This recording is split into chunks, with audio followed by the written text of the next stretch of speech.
Magandang umaga mga kaibigan. Ah, si Manny Pacquiao, eh, may desire na sumali sa Olympic na gagawin sa 2024 sa Paris. Para sa akin hindi hindi maganda sa professional boxing. Kasi siya ay tinuturing na greatest of all time. Pagkatapos kung sumali siya doon sa amateur na Olympic boxing. Kasi ang boxing may distinction may professional at saka may yung amateur. So iba nga ang role sa amateur, iba naman sa professional. Sa professional boxing talagang ang achievement ni Manny Pacquiao kung doon sa Paris sumali siya at natalo siya, talagang malaking parang kahihiyan sa professional boxing. Ibiro mo, professional tinalo lang ng amateur boxer. At talagang hindi, kasi ang boxing mahirap yan kapag sa amateur.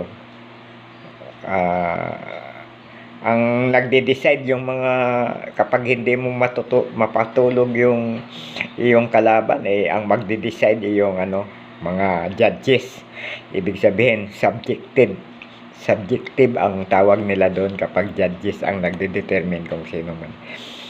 Si Manny talagang pinapatulog naman lagi ang mga kalaban noon, nung bata pa siya. Ngayon medyo may edad. Sa amateur boxing mahirap mong mapatulog dahil may mga may gear yung may parang helmet, protection, at saka iba ang scoring so talagang hindi siya mahirap unang-una araw-araw, pagkatapos maikli lang yung ilang rounds lang.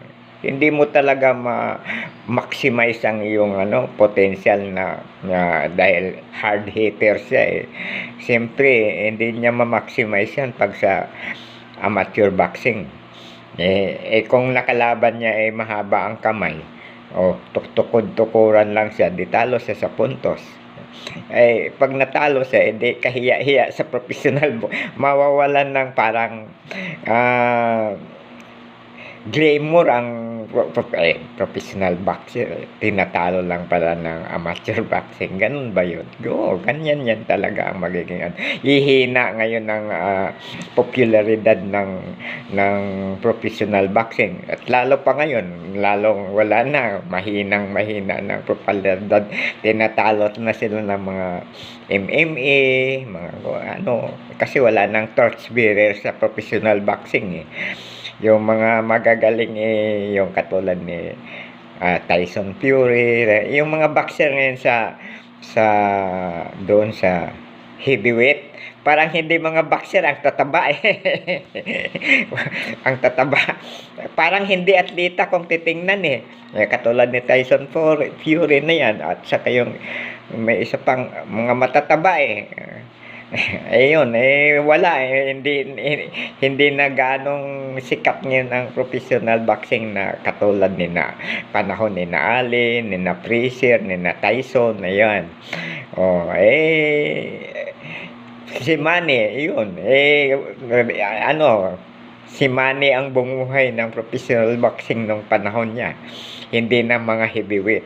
Ngayon, pag sumali siya dyan sa Olympic, hindi siya nag-champion, lalong lulubog ang popularidad ng professional boxing. Yun lang ang aking opinion. Maraming salamat po.